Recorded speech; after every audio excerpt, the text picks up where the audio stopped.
I have here in ESAT, Washington, D.C. studio a very special guest today.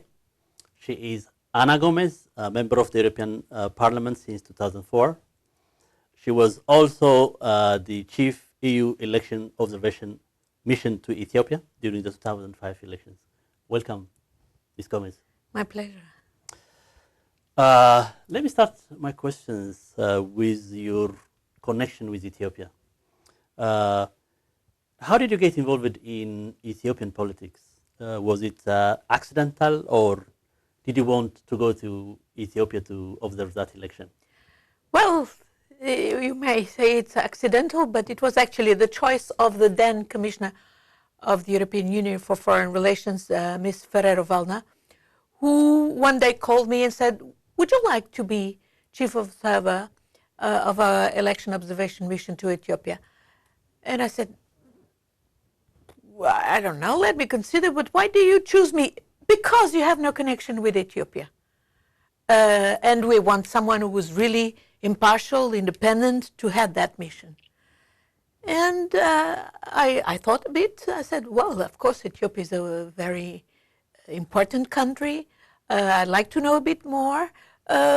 But I'll give you an answer in a couple of days. I said yes, because of all I had learned. And at that time, we had real hopes that indeed these elections would be genuine. And yes, they were, in the sense that the people came massively to vote, believed that this was going to be a crucial moment for change in Ethiopia.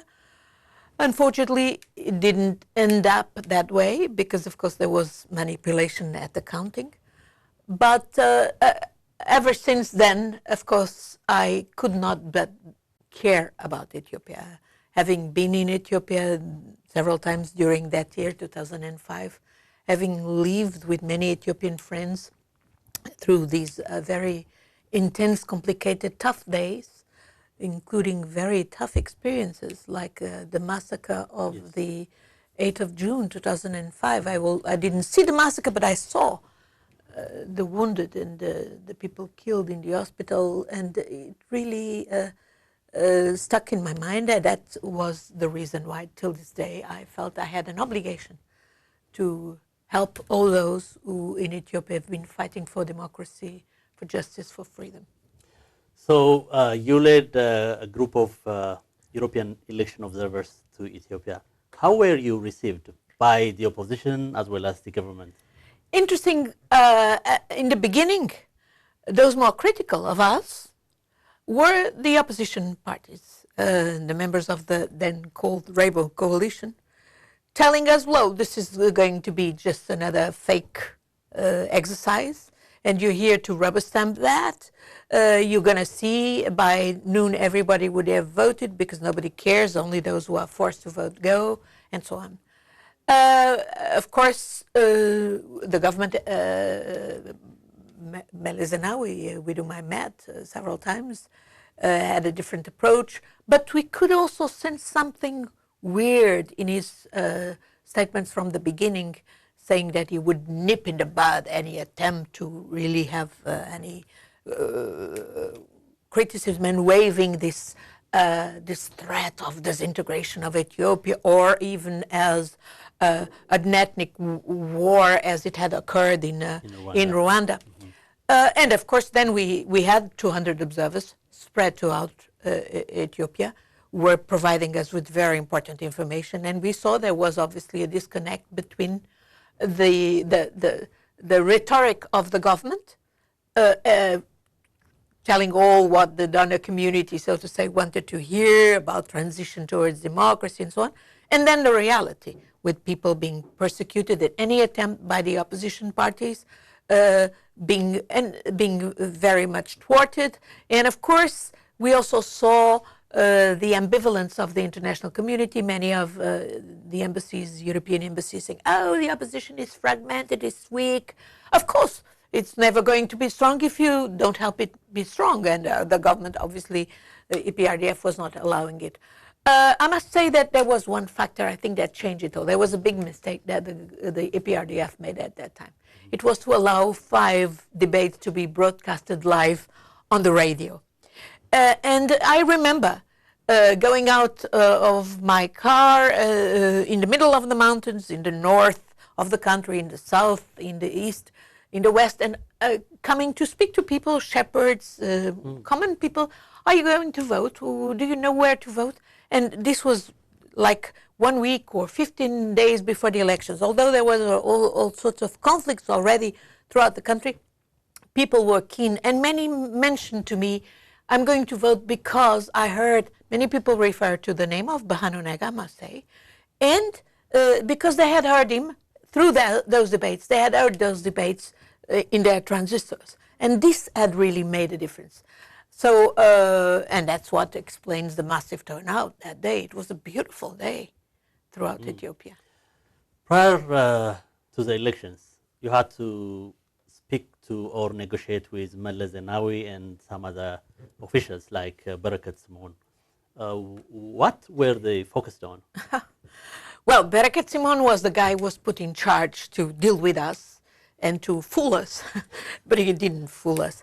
As I said, I had the benefit of having 200 observers spread throughout Ethiopia and sending us very detailed and professional information, because we have methodology in the EU to do these things in a professional way. And my staff based in Ethiopia throughout that period were alerting me to many incidents. And of course, the first incident with which I was confronted was the expelling of an expert that the EU had engaged as a political expert, Mr. Siegfried Pausewang, because the Meles did not like him. He had written a booklet about land ownership in Ethiopia. That's true. And immediately, and I had to work out that in a diplomatic way so that it would not cause too many. It was weird. It was not at all normal. Then we were confronted with the expelling of IRI and NDI from Ethiopia. Not at all concurring with a genuine transition towards democracy if these institutions, American institutions, were to be thrown out. And then, of course, we started having lots of incidents. And, you know, I, in my naivete, I would say, or in lack of knowledge about Ethiopia, and having believed the report, the description that the European Union had given to me, that everything is going to be fine, that there's a genuine process. Of course, I was going to Meles and confronted him. And I was getting very weird answers. I remember having been with him a few 15 days before. There were some incidents about 100 kilometers northeast of Addis Ababa. And I said, how can this be happening? And he said, you go there and see by yourself. This is all lies by the opposition. And I decided to go there. And then I went there. We managed to meet with some people who were hiding in churches and who had confirmed to us there had been incidents. And actually, at the same time, we were meeting with fake authorities, people that have been appointed by the PRDF to posture as the authorities while the real authorities were hiding. We managed to uncover all that. And I remember writing to Meles saying, giving him still at that time the benefit of the doubt, you've been fooled, Mr. Prime Minister. Whoever is telling you that this is this way, it's not. Because we have, despite the fact that we were being followed by the EPRDF people and we were being given these fake authorities to meet with, we were able as well to uncover the truth. Meles was not happy that I was confronted with that. There were several very nasty incidents, and we knew at that time we had also built a relationship with the different parties of the opposition, and we were understanding what they were telling us. But we went to the voting day not knowing really what was going to happen. I think the important thing was that the people of Ethiopia turned out massively, and that has stunned everybody. I remember by 3 o'clock, when the urns were supposed to be closed, calling the National Election Commission leader, asking that let them stay open until everybody voted. And by 10 in the evening, there were still people voting. I have a photograph with a citizen of Addis Ababa who was still voting at 10 o'clock in the evening in the center of Addis Ababa. There were several complaints about the election board because the election board was not neutral, as you know. Yes, indeed. Did you have any concern about this election commission? Yes, and if you go back and read our reports, we were very critical of the electoral commission. Not that the top leader wasn't an honorable person and trying to do his best, but of course he was undercut by his number two, Mr. Tesfaye, I think was his name, I remember, who was there to manipulate and do whatever it suited the EPRDF. And probably the most worrying things happened right after the election. That night, when we were all observers, were prevented from continuing observing the counting, then it was the real alarm sign that, of course, the whole thing was going to be, the results were going to be cooked up. Sorry. And I remember, 2 days later, we had this press conference where our position was still guarded, but where we were sort of giving some warnings. The process is not complete until the whole process is complete, namely the counting. And I remember having been that day to see Prime Minister Meles, having a very tough conversation with him. What did he say? I showed him the Ethiopian Herald with all the announcements of the victories of EPRDF, which were not confirmed by our own observation, by our own figures, and which were totally premature to be announced, and which were, of course, being put there to construe the idea of a victory of EPRDF, which nothing could confirm at that time. And he was very upset with me because I was there. Do you think this is right, Prime Minister? I showed him I had all the articles. The articles underlined in yellow, I remember. It was a very tough conversation. And of course, he made the veiled threats. He thought I was going to be intimidated, but I wasn't. What did he say exactly? He was. I was actually asking him, please talk to the members of the opposition. He was all the time saying, oh, they are dark people. And I said, they're not dark people. I mean, someone like Bahano Nega had won the landslide in Addis Ababa. This had stunned everybody, starting with stunning the opposition. Bahano was not Derg, had been fighting in the jungle together with Meles against the Derg. How could he refuse to talk to Bahano after Bahano being a leader of the opposition, which had won this landslide in Addis Ababa, because that they couldn't manipulate, because there were so many observers, not just us from the EU, but as well President Carter himself was there, and the observers from the Carter Center and African Union, so they could not manipulate the results in Addis Ababa. Mm-hmm. So it would be natural that he would talk to work out. And as you know, afterwards, there was, after the 8th of June, this massacre, there were attempts to find a process of discussions around the table. But of course this was all thwarted. There were repetition of elections, but everything by then had been manipulated, and that's why by the end of August we came out with a statement telling the truth, so to say. But things had gone very wrong after the 8th of massacre. After my visit to the hospital about noon, That morning, we had been meeting with several of the opposition leaders in the EU delegation. Many of them brought by the embassies because they were hiding. I remember Mr. Ailo Showell, he was hiding. Many other, Bahano Nega was hiding as well, and his wife. Many other leaders were in real danger. And we managed to have a meeting with them to persuade that they would not leave the process, that indeed.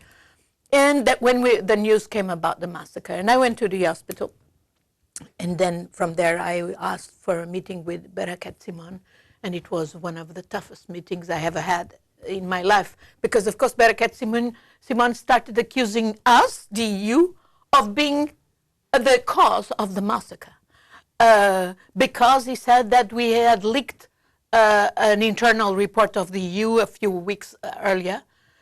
Well, it was totally not true. That if somebody had leaked that report, it was probably the Ethiopian regime who was spying on us and knew what was there. But it was the result was the fact was that people were getting quite anxious because the official results were not put out, and people started demonstrating, and that's what led to the demonstration on Mercato by the taxi drivers and so on, which was brutally repressed by the regime, and trying to pretend that the origin of the massacre was absolutely unconscionable, offensive. And I had a very, very tough meeting with Bereket Simon, also because I told him that we were going to put out a statement condemning the massacre, which we did. And he tried to intimidate me in every way, but he didn't succeed. Yes, and I'm not repented. Yes, I remember that Meles Zenawi himself personally attacked you with a lengthy article which was published on the Ethiopian. Yes, 14 pages or so. Yes. This was later, after our 25th of August statement. But the day of the first press conference, so 2 days after the voting, we had sent, as we normally do, our initial report, preliminary report to the government, and my interlocutor was Bereket Simon in the morning, saying we're going to have a press conference. Here we are, what we're going to say. And 5 minutes before the press conference, this was therefore the 17th of May, I got a phone call in my mobile by Bereket Simon, by Meles himself. Okay. Telling me he had obviously had a report by Bereket Simon of what we're going to say, and we were quite cautious and guarded, just thinking the process is not finished until all the results are counted. The process is not finished. This was our message, basically. And at that point, Meles Zenawi, 5 minutes before the press conference at the Hilton Hotel, he calls me to try, obviously, to intimidate me, saying, "What are you going to say? Are you sure that your authorities?" I'm sorry, I'm being told to be independent. I had a team of very professional observers, and all what is there is what results from the information of our professional observers, and I'm going to be acting according to the truth and not according to what suits you or anybody here or in Brussels. And that's what we did. The 2005 elections were a landmark in Ethiopian history, but unfortunately the whole process was reversed and the regime became repressive.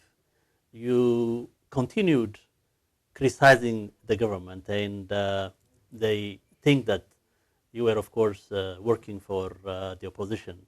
Well, that's absolutely ridiculous. My first priority was actually to get the people of the opposition leaders and supporters out of jail, because they had been arrested. I remember coming here to Washington by September 2005 and talked to people in the State Department as well in Congress, late Donald Payne, for instance, how worried I was that all these people that had been killed and then would or had been arrested would even face more serious fate. And then we had this November massacre, yes, which led to the arrests of even more people. And so my first priority was to indeed get them out of jail. And I worked a lot with late Donald Payne, Susan Rice, and a few other people together to put pressure to get them out. And indeed, with the Ethiopian millennial, even Meles Zenawi felt that they had to put them out.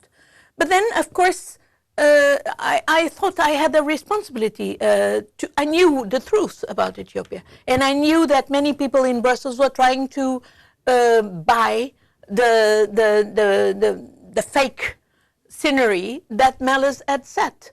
And I thought I had to counter that because in order to be genuine to our people, to our taxpayers who had paid all the aid that was going to Ethiopia, all the money that is put there also for that mission, but also, and first and foremost, to the people of Ethiopia themselves, who had shown such an incredible demonstration of will for a better future, for justice and for peace, by participating so orderly in these elections, despite the difficult background and conditions. And because I knew that there were many brave Ethiopians, namely in the opposition, and brave young people fighting for that. So we had to support them, and we had, and that's what I've been doing all these years. Unfortunately, Ethiopia is such an important country for Africa and for the world. But it is a country where there are so many interests intertwined, and many people bend to the interests instead of to principles. So I think it's important that some people speak up for the principles, and that's what I try to do, just supporting those who were in Ethiopia fighting for, indeed, freedom. And I must say, I'm happy and hopeful with the developments that have come about recently as a consequence of the work done by Prime Minister Abiy and the tremendous change this is already meaning for Ethiopia. Yes. In fact, you have been a very passionate and consistent voice for freedom in Ethiopia. So many Ethiopians recognize you for that, and they appreciate what you have done. But the European Union has not done enough to help Ethiopia to transition to democracy. In fact, you have been demanding the EU to do more. Yes. But they failed. Why is that? Yes, I think, well, it would be a long conversation, but in the European Union is a source of many interests as well. And some of our member states have many interests in Ethiopia. I would say the British played a very dominant role in supporting the regime of Meles Zenawi and giving him respectability in placing advisors next to him, especially Tony Blair. Yes, yes. And of course this had made a mark in the position of the EU.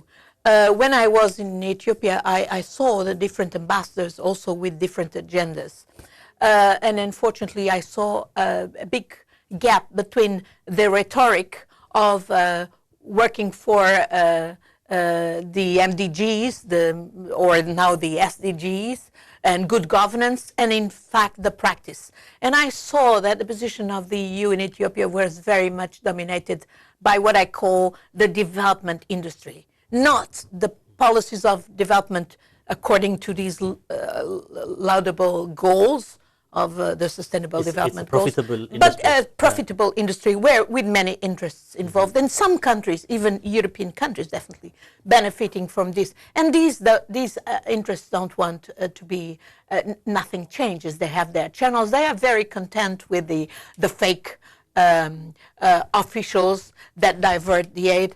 I remember one of the interesting things I did last on that day, 25th of August, 2005, in the afternoon after my press conference, was to participate in a meeting that was chaired by the former president of Finland, Matti Ahtisaari, who had been sent to Ethiopia as representative of the Secretary General Kofi Annan, to meet with all the donors to find out why, despite all the aid poured into Ethiopia, aid was not reaching the people and was not working. And I was just watching in the room, I was not speaking. Everybody around the room, some more than others, but everybody said, well, ultimately it doesn't work because there are no genuine civil society organizations. The government runs it all or controls it all, and those who are genuine are forced to are controlled, and that's why there is no genuine channels to put the aid in benefit of the people. I don't think that this has improved over the years with the toughening of the regime of Meles Zenawi. During the period of Dassalan, it didn't work. It got even worse with the state of emergency demonstrates, and it's only now with Prime Minister Abiy that we are seeing lots of changes. And I'm very hopeful that indeed this will mean this will pave the way for inclusive talks with all the players in with all the representative of all the diversity, the extraordinary diversity of Ethiopia. That will pave the way for genuine democracy, because I know that's what the people of Ethiopia deserve and want. When Meles Zenawi died in 2012, you said that his death will pave the way for a new kind of change. Yes. Do you think that your prophecy has been fulfilled now? Yes, it's happening. Meles was indeed a very smart but devious guy. And he had strong supporters. One should investigate his links. I'm pretty sure they have economic explanations. In Brussels, main supporter of Meles Zenawi was the former Development Commissioner, Mr. Louis Michel, who is now a member of the European Parliament, and who was a force of trouble for my mission, and for there was internal conflict inside the EU. Those from Commissioner Ferrero-Waldner were more human rights and therefore supporting me, and the development industry linked to Mr. Louis Michel, linked with also economic interests, and very much a friend of Meles Zenawi. To the point that when Meles Zenawi was terminal ill, it was Mr. Louis Michel who took care of him, and I think he died in Brussels, actually with Louis Michel in charge of supporting him. And that's why I got wind of it and actually gave the news, I think, because at that point the regime in Ethiopia had not broke to the people of Ethiopia that Meles Zenawi had died. These times are fortunately over. In the meantime, Ethiopia has not been a priority, unfortunately, for the European Union in Africa. But now with the changes, I hope it will be. It's an obligation for the EU to support these changes in the sense of pluralism, genuine democracy that we are watching, and to support them in many ways, because that is, I mean, I heard High Representative Federica Mogherini recently at a meeting in Brussels exactly pointing out the transformative impact for all the region of the Horn of Africa. That was the result of the actions of Prime Minister Abiy in Ethiopia, and how indeed we should support that. Already the hand reaching out to Eritrea and sorting out this problem of the border demarcation has been extremely important. It is that kind of rivalry was at the source of a lot of problems in other countries in the Horn of Africa, Somalia, in Sudan, South Sudan, but in Ethiopia itself. And I hope that indeed this will create the conditions for justice, but also national reconciliation. Mm-hmm. Because the rule of Meles Zenawi was to divide to rule.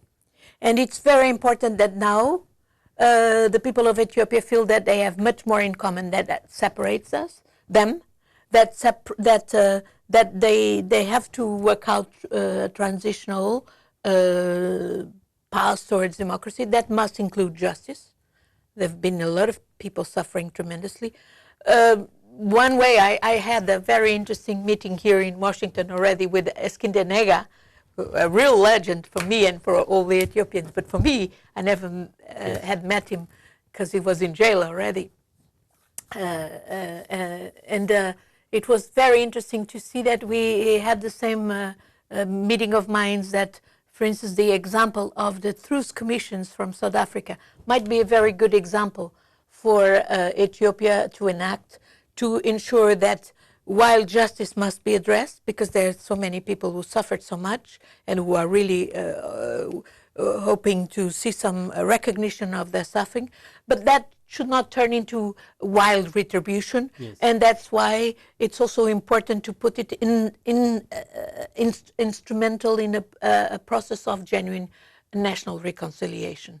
And that needs the people, the different minorities who have suffered so much, be it the people from the Somali region to the people of the Gambela, will have their sufferings and their grievances addressed, as much as, of course, the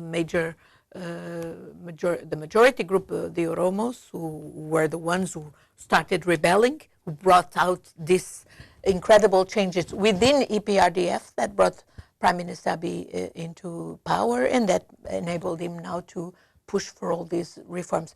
And no retribution as well against the people of Tigray. I think it's very important. Yes. The people of Tigray are Ethiopians like everybody else. They are victims of the TPLF. They are victims of the TPLF. Yes. They should not be targets of retribution. One should understand that playing again that rivalry card is against the interests of everybody in Ethiopia and against the interests of those who fought for justice and democracy. That's true. As you pointed out, so many things happened in the last 3 months since Prime Minister Abiy Ahmed came to power. But there is also a dilemma, among many Ethiopians due to the fact that even if there are signs of reform, the system is still intact. The EPRDF is still dominance. They claim that they won the elections 100%. So they have dominated every aspect of Ethiopian political life. So how can we reconcile that? Well, I think there have already been very important steps taken. I think it's very important the fact that the parliament already annulled the label of terrorists to many of the opposition groups. That's very important, and I hope it will pave the way for genuine inclusive talks with all around the table. Prime Minister Abiy, representatives of other representatives of the EPRDF, who is still ruling, but as well with a new approach, and the representatives of all these parties, namely those who have been in exile. Definitely, this is very important, and the more inclusive, the better. That must include, namely, for instance, representatives of OLF, because we see that trouble is still going on in the Somali region. Recently, we had another very disturbing news about a massacre in Moyale, a result of this Leo police, which has such a tragic history of brutality. The talks will be very important, political talks to set a path, a framework that will encourage as well the confidence building among all these parties, opposition as well as those who are ruling the country, that will set a calendar for genuine elections, but at the same time that will also address these grievances. The justice factor has to be addressed. It's crucial for national reconciliation, and that so that people will not be led into this retribution at their own hands to pay back the grievances. But there are people who are fighting for impunity, especially those who committed gross human rights violations, are saying that they are untouchable.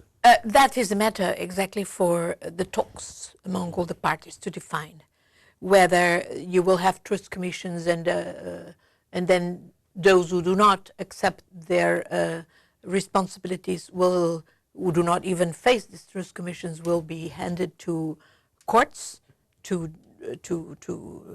judge their responsibilities.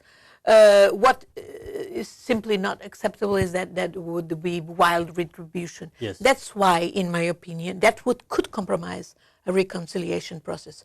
That's why I believe it's so important to involve everybody in talks, and that's why I hope to see soon the opposition leaders as well from the exile, who are in exile in the diaspora. The diasporas played a very important role in this whole process. They can contribute with a lot of wisdom to the talks, and I hope to see that happening soon in Ethiopia. And I think Prime Minister Abiy has been very bold, very courageous. One should not be naive. Those who resist, those who fear justice, those who know the crimes that they have committed, and not just blood crimes, but as well crimes of corruption, major corruption, robbing the country, they should face justice. There will be different ways, but that requires indeed an encompassing responsibility of all the players at the political process, and their awareness that some of these people might try to sabotage the process. We saw that attack almost against the life of the Prime Minister at that incredible meeting gathering 4 million people in Massaw Square. I'm pretty sure there will be other types, other attempts, maybe against his life, maybe against the lives of others.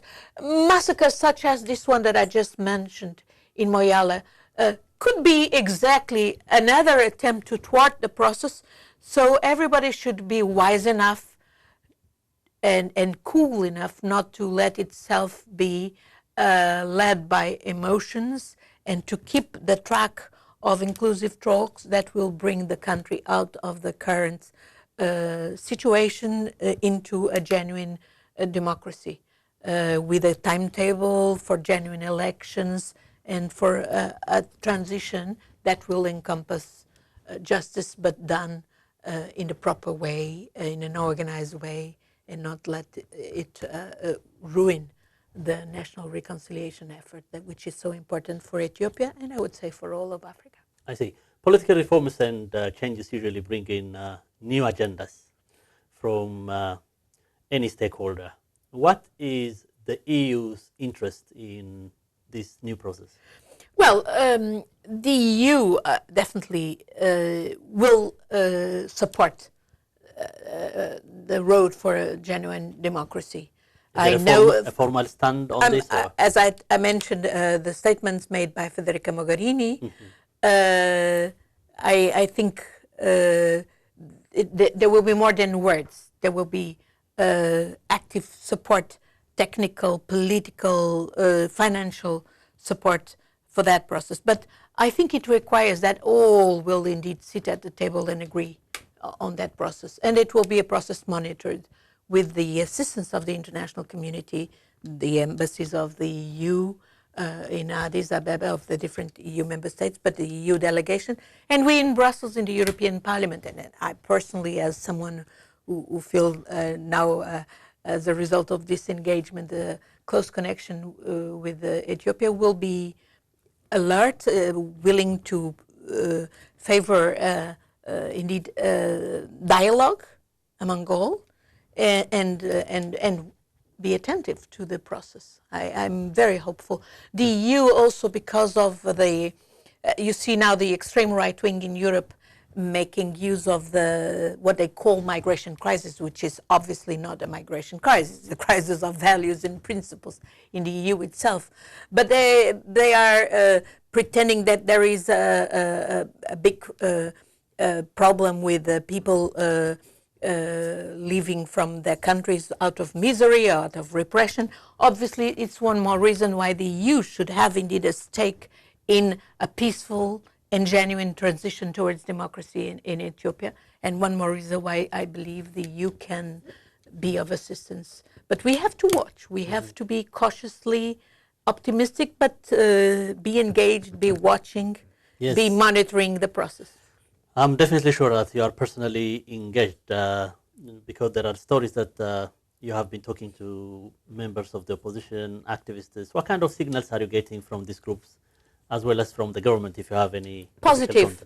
I was very, very happy to be able to host recently in the European Parliament a meeting with Ato Andagacho Tsege, just released from prison. He was very, very clear on to talk to the Prime Minister. Exactly, how he believed the Prime Minister, how he was confident that he was having the right approach. Bahano Nega, on behalf of Jimbot 7, also participated in that meeting and informed that Jimbot 7 had decided to unilaterally cease the armed struggle, also believing exactly the Prime Minister for the action that he had already undertook and being ready to participate in inclusive talks. In the meantime, we had another meeting organized with the OLF people, and they seemed as well be willing to participate, although more skeptical, also because of what is happening on the ground with in the Somali region with the Leo police and so on. I think it is important that clear signs will be given to the ONLF so that they will indeed participate genuinely in that. I would say that the most important thing is that all the Ethiopians who represent different political parties and different groups of Ethiopia will sit at the table and will work out a solution. And the role of the international community is to support them. We should not anymore accept this idea, oh, the government is strong and the opposition is weak. No, a pluralistic Ethiopia, a democratic Ethiopia will need all. And let the people of Ethiopia choose who is to rule and who is to be opposition. Democratic government and needs opposition. Strong government and strong opposition. And I believe if a calendar for a transition where at the same time justice will start to be addressed, will encourage the people, and as in 2005, we'll see people massively coming to vote and express their will, and I think our role is to support a genuine democracy. It's not a winner. Democracy is not the winner takes it all. Yes. No, it's indeed sharing. Inclusiveness. Is inclusiveness and sharing power, sharing roles. As important is the role of an opposition that does the scrutiny of the government in the proper place, the parliament, as a civil society through plural media. I'm very happy to see that my dear friend, Professor Verera Gudina, has been appointed to direct the broadcasting in Ethiopia. Definitely, this is very important. The fact there is no more jamming as a result of the decision of the Prime Minister is also very encouraging. And I think of that plurality of views from Ethiopians will be born this democratic process that Ethiopia needs so much. As you are aware, it has always been challenging to transition countries from a tyrannical regime to a democratic one. So Ethiopia seems to need some kind of transitional process which leads up to a transitional government. Yes. Do you think that there is a willingness on the part of the government to open up for a transitional government? I hope so. I hope so. That's what is suggested by the actions that have been taken so far, not just with the neighbors, such as Eritrea, but with the different forces in Ethiopia.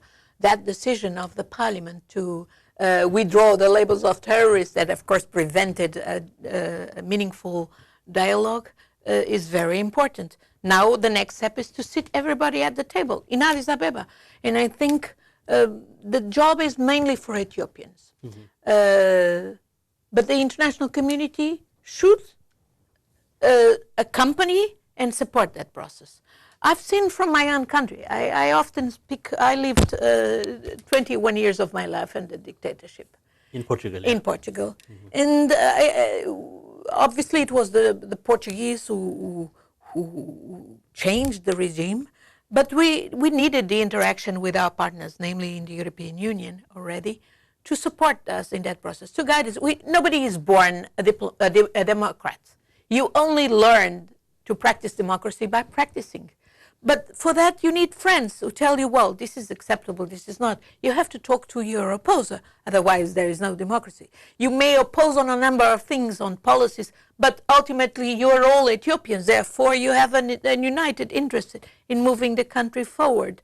So that's where friends, that's where genuine civil society, also connected with the rest of the world, with organizations, think tanks, foundations from outside, can be really helpful. We saw that in my country. I saw that happening in other countries. Indonesia, a country where I was ambassador, and I was privileged to watch their move towards democracy. It's exactly the same thing that happened there. The same in Timor-Leste, who came from terrible oppression and the Portuguese, and then under Indonesia, and as well. So now I'm also very much following the process in Angola. It has some interesting similarities. Probably there's even much more already done in Ethiopia than in Angola towards engineering real change. But I'm hopeful, cautiously optimistic, but really full of hope. That's great. But the government has already indicated that all these opposition groups, some were exiled, some have been fractured back home, should prepare themselves for the elections, the national elections, which is coming in 2 years. Would it be a good idea, to hold an election without a transition? Well, I don't know. I mean, it's up to Ethiopians to decide. That's why they need to sit at the table in Addis and discuss what is the right timetable. But from yes, experience, at some point there has to be elections. I think it's yes, important. Of course.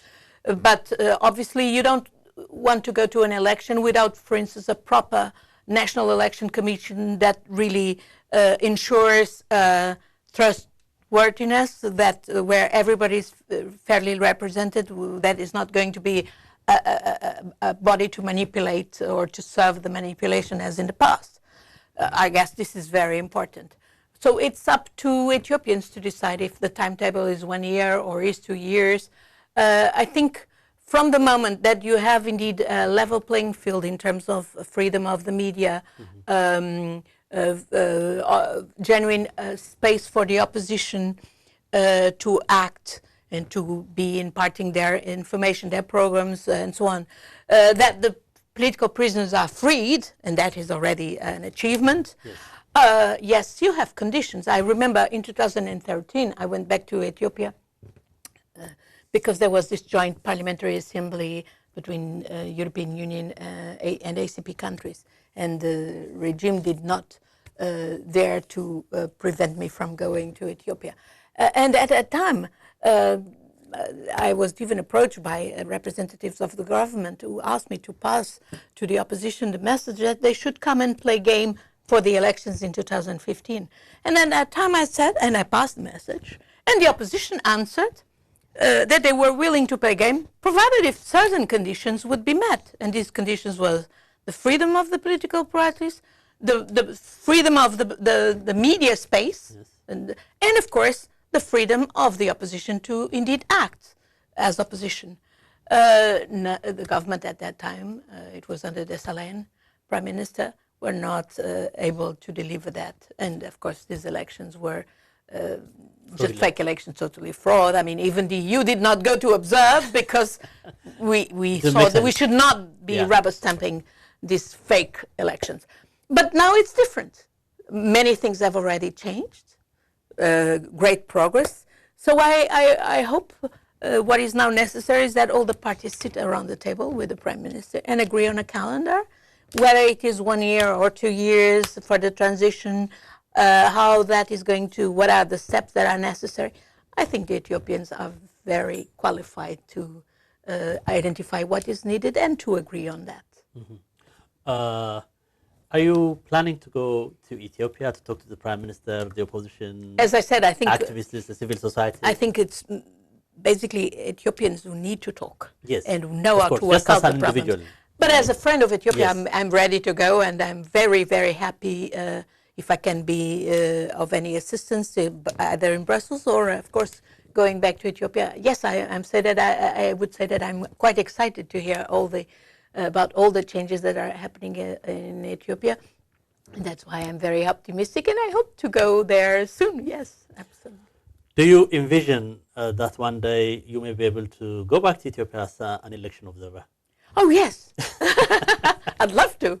I'd love to, and I know that the people of Ethiopia behave very well and know what to do. And if they have indeed the conditions for freely expressing their vote and then for trusting the results, it will be a great day in Ethiopia. And I hope to be able to live that day with Ethiopians.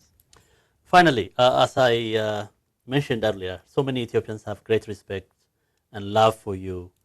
Do you have any messages for these ordinary Ethiopians who respect you for what you did for Ethiopia?